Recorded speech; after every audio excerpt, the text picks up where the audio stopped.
Ils n'ont absolument rien fait. Ils sont innocents. Mais un jour, leur nom ou leur visage a été confondu avec celui d'un criminel. Être pris pour un autre est devenu pour eux un calvaire. Pointés du doigt, insultés, agressés, leurs vies ont basculé en un instant. Ils doivent non seulement faire la preuve de leur innocence, mais aussi se battre pour restaurer leur honneur et leur réputation. Faisal Cheffout a été pris par erreur pour le terroriste de l'attentat de Bruxelles en 2016. Surnommé l'homme au chapeau, son visage a fait la une des journaux du monde entier. Pourtant, Faisal est innocent. Comment retrouver une vie normale après que sa réputation a été entachée aux yeux du monde entier?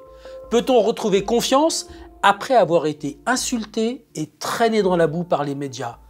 Pour comprendre, j'ai rencontré le ténor du barreau, Franck Berton, avocat de grandes affaires judiciaires, et Hélène Romano, psychologue, spécialiste du psychotraumatisme. Mais d'abord, le témoignage hallucinant de Faisal Cheffout.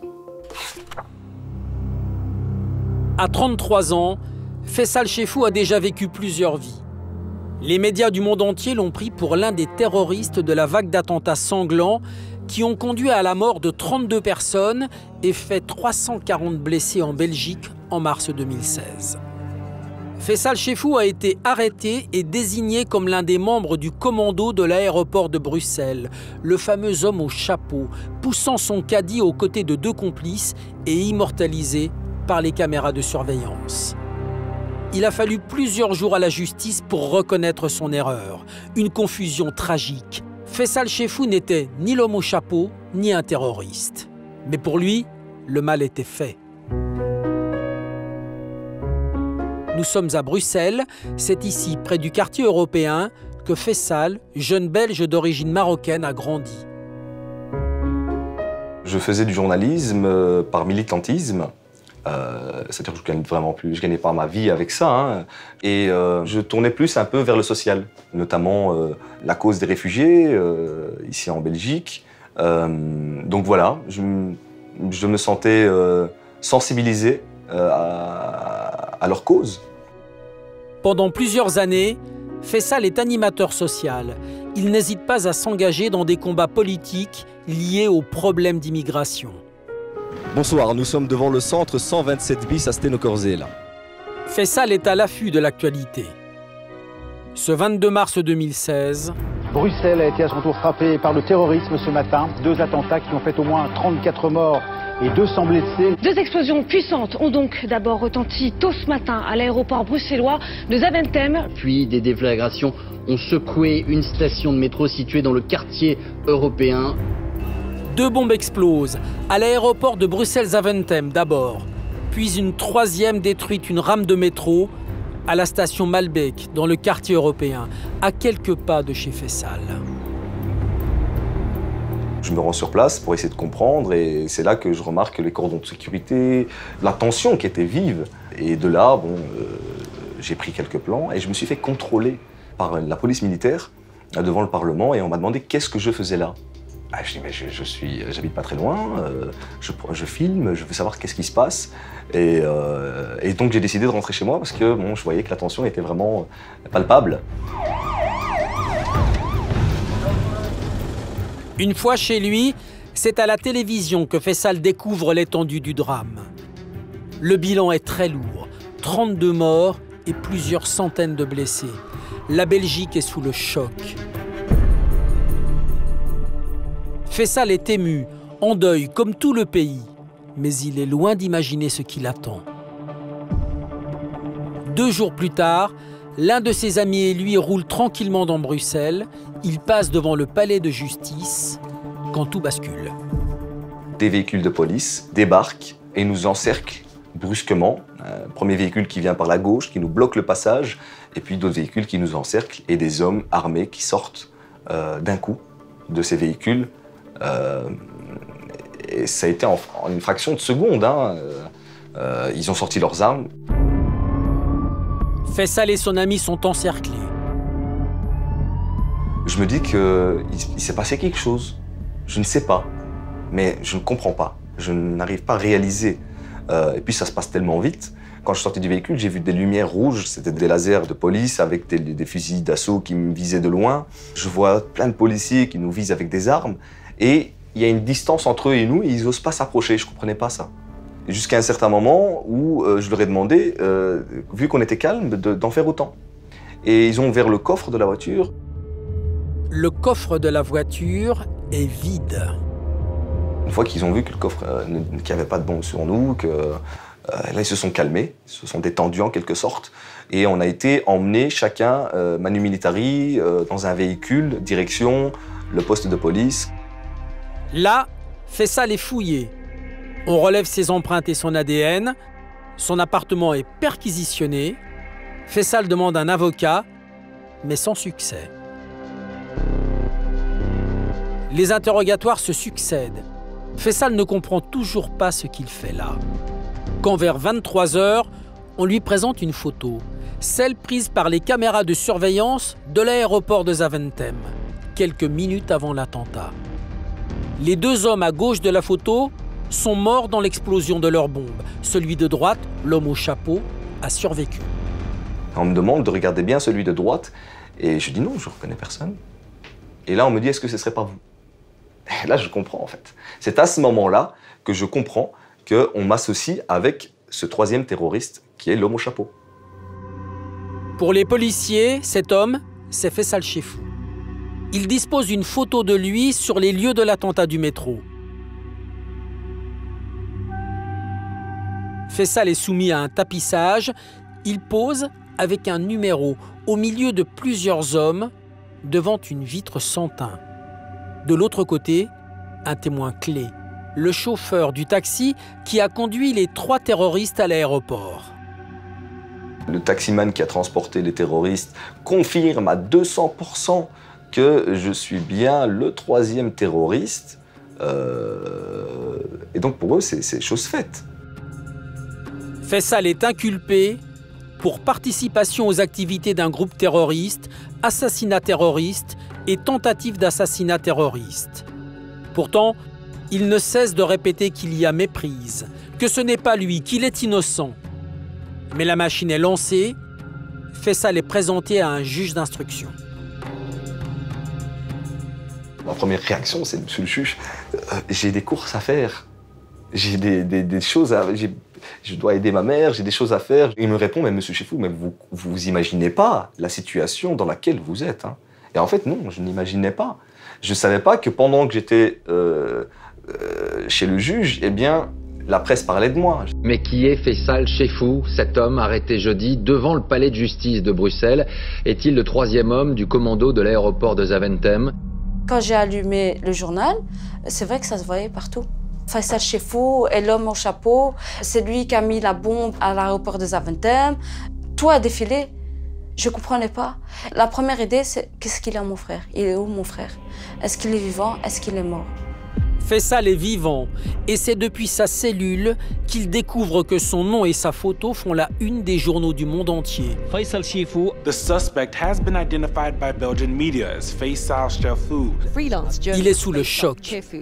La réputation d'une personne, l'honneur d'une personne, c'est important.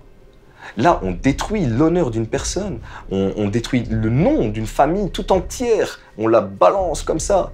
On ne diffuse pas une image, on ne détruit pas une personne alors qu'il n'a rien à voir, on attend d'être sûr, alors que là, non.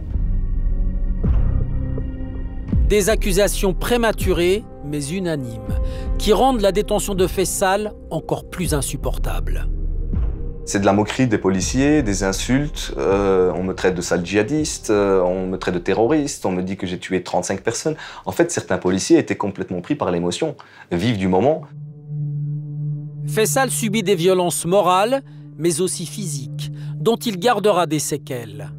Mais il tente, coûte que coûte, de résister à la pression.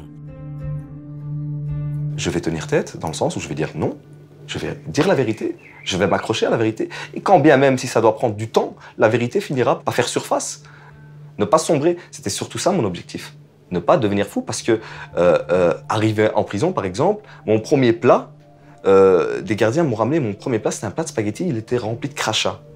Et il y avait plein de crachats dessus. Et quand je leur ai dit, mais attendez, il y a du crachat, on m'a dit, mais vous n'aurez rien d'autre. Les heures passent Et Faisal se rend compte que rien ne sera plus jamais comme avant. J'ai pris toute une vie à construire ma vie et en 1 heure, en quelques jours, boum, tout est démoli. Et on construit un mur, mais une chape de plomb, hein, qui est indestructible. Et on dit, ça c'est vous. Ce n'est plus la personne que vous étiez, non, ça c'est vous. Voilà comment on vous présente. Pendant ce temps, sa famille est toujours sans nouvelles. J'ai pas dormi toute la nuit j'ai surveillé, toute la nuit j'ai harcelé la police, personne n'a rien voulu me dire. Je devais le dire à ma mère que mon frère a été arrêté, mais où il est, je sais pas. Est-ce qu'il va bien, je sais pas, je sais rien en fait. Le 26 mars 2016, 4 jours après son arrestation, les choses prennent une tournure pour le moins surprenante. Je regarde la télévision et je vois sur une chaîne d'information en bas que je suis libéré. Et je me dis, mais attendez, c'est pas possible, je me trouve en prison, je peux pas être libéré, vu que je suis dans une prison. Je me souviens de ça, je n'oublierai jamais. Quand j'ai demandé au gardien, est-ce que je suis libéré, il m'a dit, mais bien sûr. Ah, j'étais très content, il m'a dit, mais on rigole, hein. T'es là toute ta vie, hein. Et donc, quand ils sont revenus quelques heures plus tard en me disant que j'étais libéré, j'ai pas voulu croire. Donc je suis resté là, on m'a dit t'es libéré, j'ai refusé de croire jusqu'à ce qu'on m'apporte le papier de libération du juge d'instruction. Et on m'a dit voilà, ça c'est, vous êtes libéré. Libéré grâce à son ADN. Il aura fallu 4 jours à la justice pour réaliser la comparaison entre l'ADN de Faisal et celui retrouvé sur le chariot du terroriste au chapeau. Sitôt libre, Faisal se rue dans un taxi et fonce retrouver les siens. J'arrêtais pas de penser à ma famille. Je me disais, en fait, moi, je peux accepter de souffrir en quelque sorte, mais ma mère, qu'on la laisse tranquille. Donc ma mère doit souffrir encore beaucoup plus que moi. Moi, je sais que je suis innocent. Mais ma mère, qu'est-ce qu'on lui dit? Ma mère, elle sait aussi que je suis innocent, elle connaît son fils. Mais qu'est-ce qu'elle doit vivre là maintenant? Mon père, qu'est-ce qu'il doit vivre? Mes frères, mes sœurs, enfin, qu'est-ce qu'ils doivent vivre? J'oublierai jamais, il tremblait de partout. De partout, il était balafré de partout. Il était mince, mais à croire qu'il avait pu manger pendant 2 semaines. Vraiment, j'ai pas reconnu mon frère. C'est comme si on avait pris quelqu'un et qu'on m'avait déposé quelqu'un. Mais quand je l'ai vu, ça a été un soulagement. J'étais trop heureuse. Je suis tombé en larmes. Sincèrement, c'est là que j'ai réalisé, en fait. C'est là que toute l'émotion est tombée sur moi et que j'ai réalisé que j'ai vécu une chose totalement dingue et que, en fait, je croyais que c'était terminé, que c'était fini, quoi. Mais non, ça ne faisait que commencer, en fait.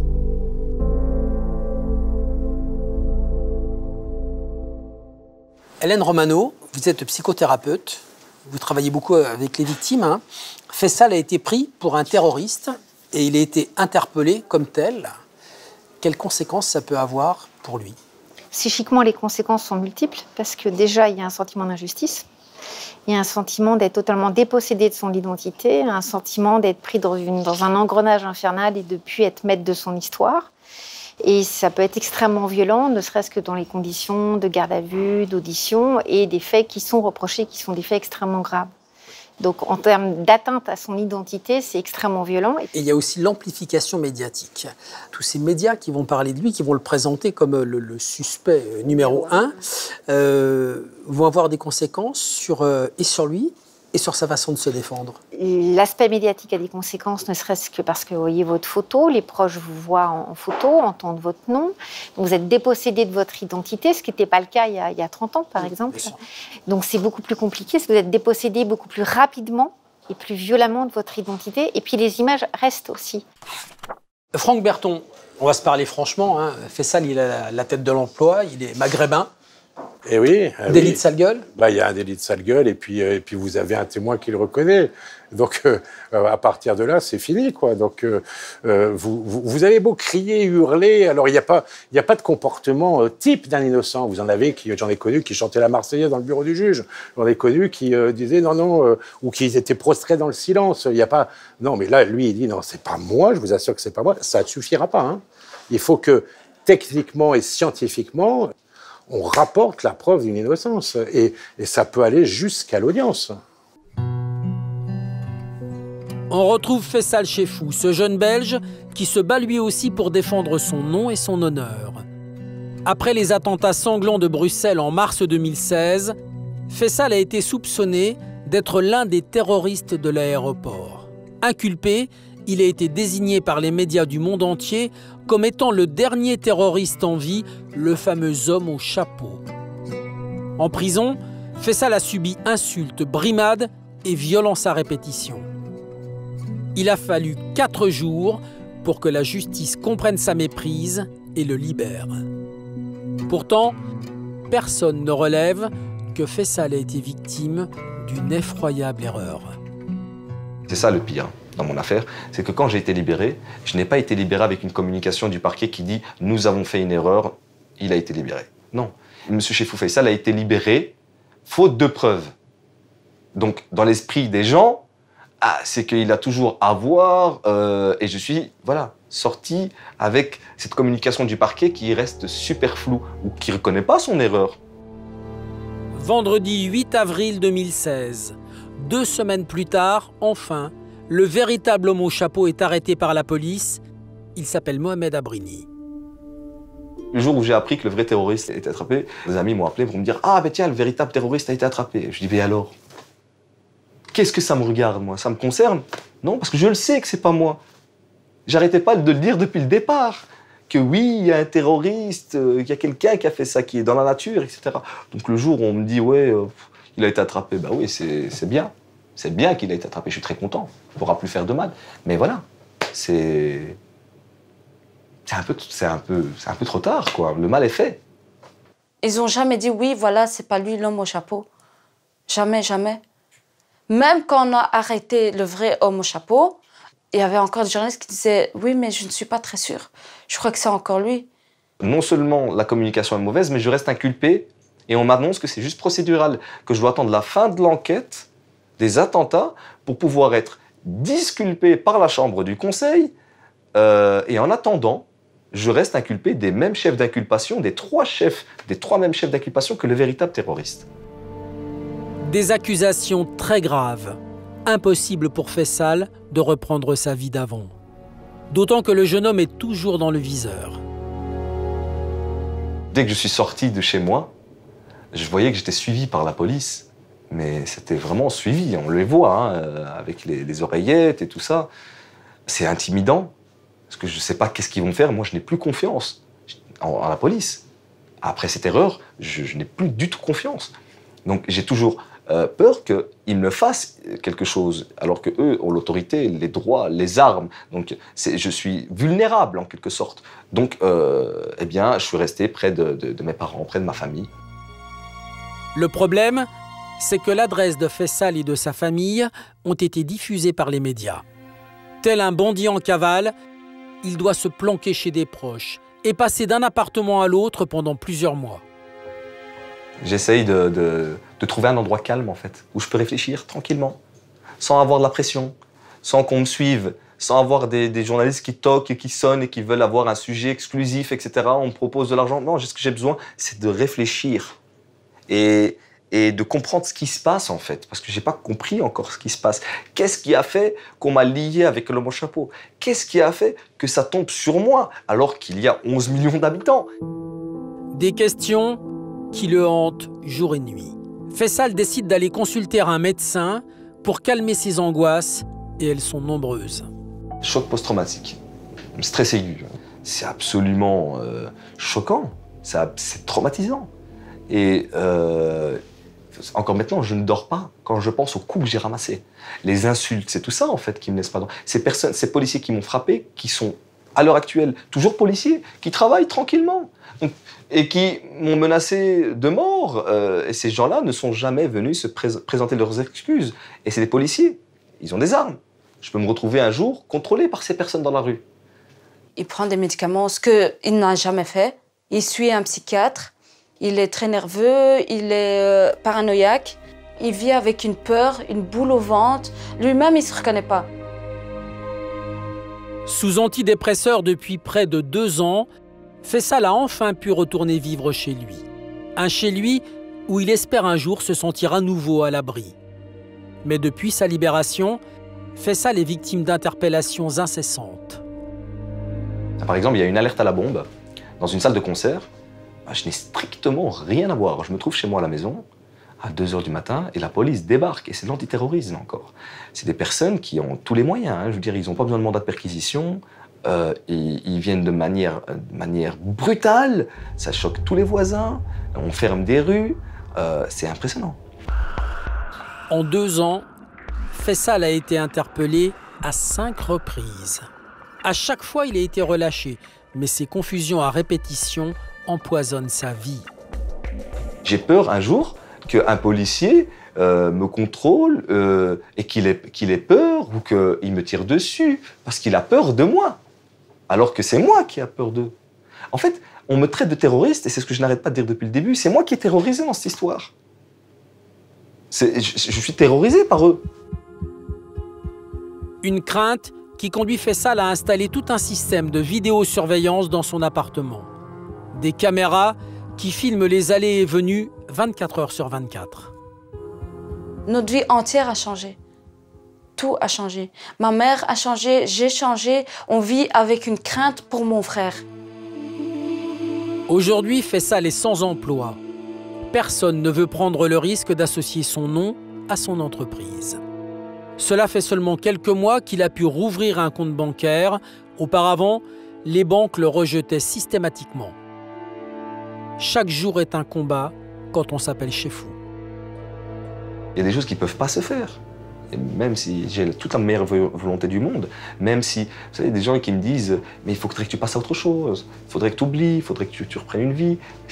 En pratique, ce n'est pas possible, parce que tous les jours, on me le rappelle. Tout le monde me reconnaît. Quand je dis tout le monde, le temps cicatrise les choses. Hein. Mais il y a certaines personnes qui n'oublient pas, qui reconnaissent tout simplement. Et hop, il y a ce regard. C'est de la peur. On change de trottoir, les parents, c'est surtout les mères, avec des poussettes qui changent de trottoir, qui me reconnaissent et qui paniquent. Qui paniquent, hein. Ça me fait mal. Hein. C'est affreux. Hein. Une réputation entachée à tort qui isole Faisal. Il a perdu amis, petit ami, et plusieurs membres de sa famille ont pris leur distance. Depuis, je suis infréquentable. Voilà, c'est aussi simple que ça. Je suis victime dans cette histoire, bien sûr. Une victime, mais selon la police, collatérale. Ils m'ont dit, vous êtes une victime collatérale. Eh bien moi, ma défense, c'est le fait de parler. C'est ça qui me permet de ne pas devenir fou aujourd'hui. C'est le fait de dégager un maximum. Je ne garde pas ça à l'intérieur. C'est ça qui me guérit en fait, hein. Vraiment. Hein. Et le fait de me taire, eh bien, c'est d'accepter en fait ce qui m'arrive. Que ce qui m'arrive est tout à fait normal en fait, alors que c'est de l'injustice, la plus totale. Et voilà, donc il faut le reconnaître. Et moi, quand je dis que c'est de l'injustice, eh bien, je le dis haut et fort jusqu'au moment où on reconnaîtra son erreur.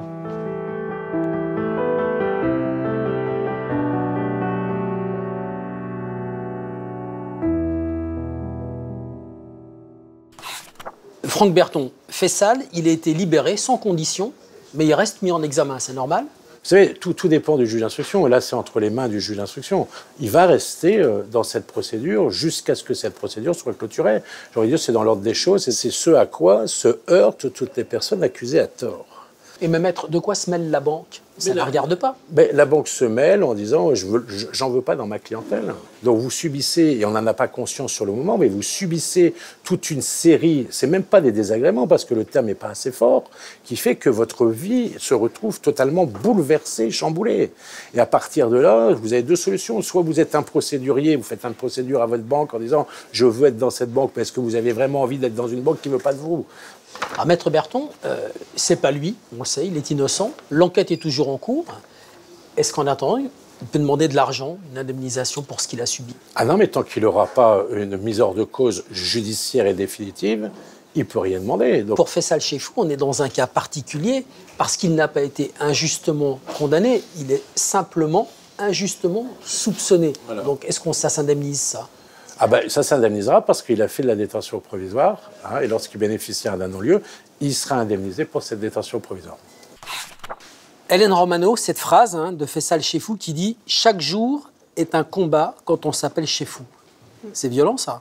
C'est violent, mais c'est probablement sa réalité. C'est un combat pour faire valoir son innocence, c'est un combat pour faire valoir son identité à lui d'avant. et de ne pas être assimilé à ce qu'il n'est pas. Donc c'est un combat. Son nom, hein, et ce que représente son nom, l'ont fait devenir infréquentable. C'est quelqu'un qui se retrouve seul. Comment est-ce qu'il peut la vivre, cette extrême solitude?